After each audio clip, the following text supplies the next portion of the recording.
लालच का फल कहानी। एक बहुत गरीब और बूढ़ी औरत झोंपड़ी में रहती थी। उसका एक पैर नहीं था।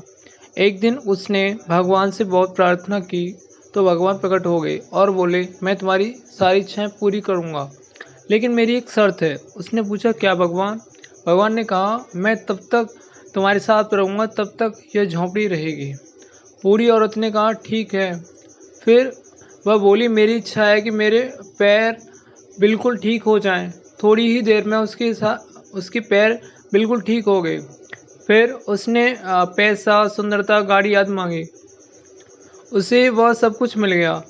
अब वह लालच में आ गई और सोचने लगी, अब मैं अमीर और सुंदर हूँ तो इस झोंपड़ी में क्यों रहूँ। फिर उसने भगवान से मांगा कि मेरी झोंपड़ी एक आलीशान महल बन जाए।